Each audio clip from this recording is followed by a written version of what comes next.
So, welcome aboard.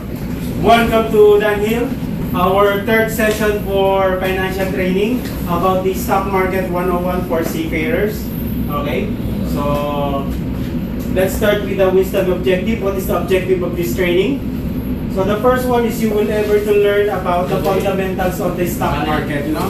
So, ibig sabihin yung fundamentals, ano yung stock market, bakit kailangan natin malaman yung stock market, sino yung pwede natin kausapin tungkol sa stock market, and different ways of investing. So ano yung pwede ano ways para makapag-invest tayo sa stock market.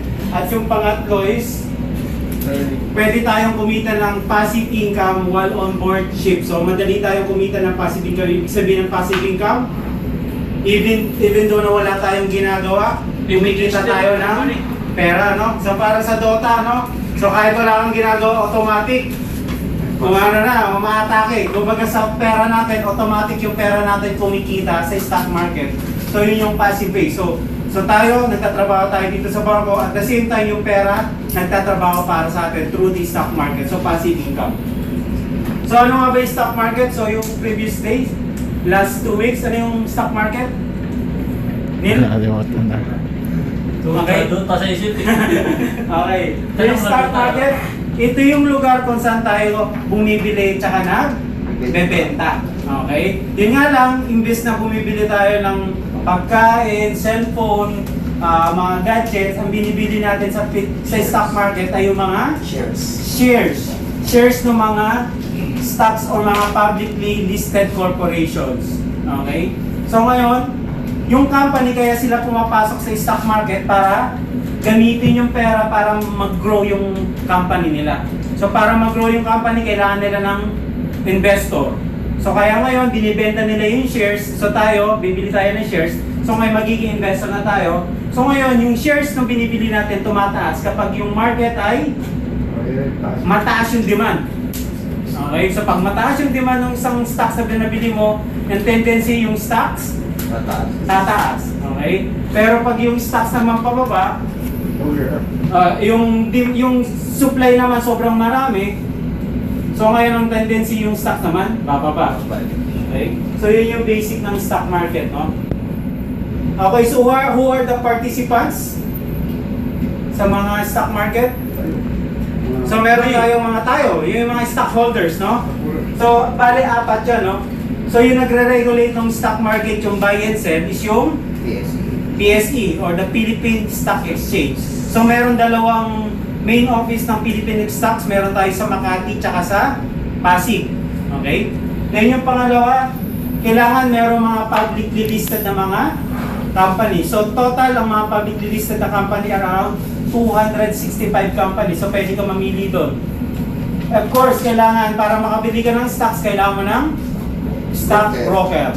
Okay.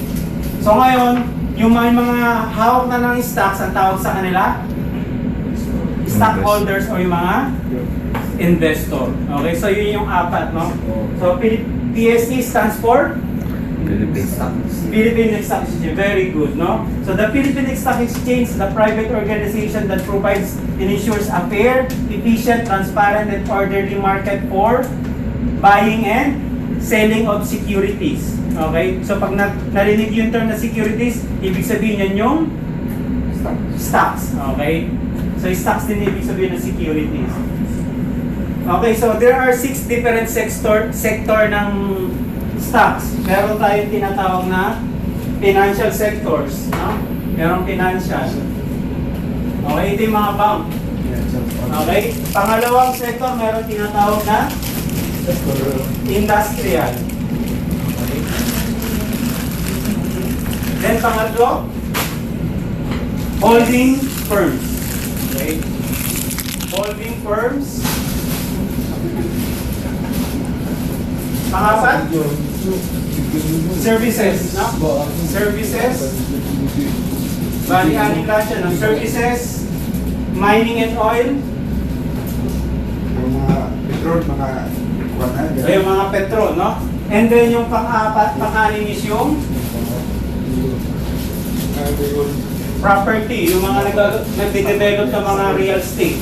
So ito yung mga different sectors Pag tinawag ng mga indices, Philippine Stocks Exchange Index. Okay, meron din tinatawag na all shares. So ngayon, ito yung Philippine Stock Exchange. Ito yung tinatawag na top 30 stocks company na sinasabi ng Philippine Stock Exchange. Ito yung magaganda at saka mga pinakamatatag na mga company or tinatawag na blue chip companies. Okay, so according to Philippine Stock Exchange, ito yung top 30. Emperador tayo. Ayala Corp, no?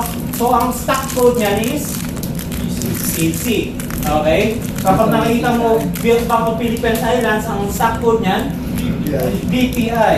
Kapag International Container Terminal, ICT. So ito yung 15, ito yung the next 30, no? So, Jollibee talaga. Jollibee Foods Corporation, hindi lang Jollibee. Kasama ang Greenwich. Chowking. Chowking. Chowking, no? Mang Inasal. Mang Inasal, no? So, yung meron pa isa, Red Ribbon. Red Ribbon, very good, no? So, apat na company yan. So, ang tawag din sa company na yun, CFC. Okay, yun yung stock code. Okay, then yung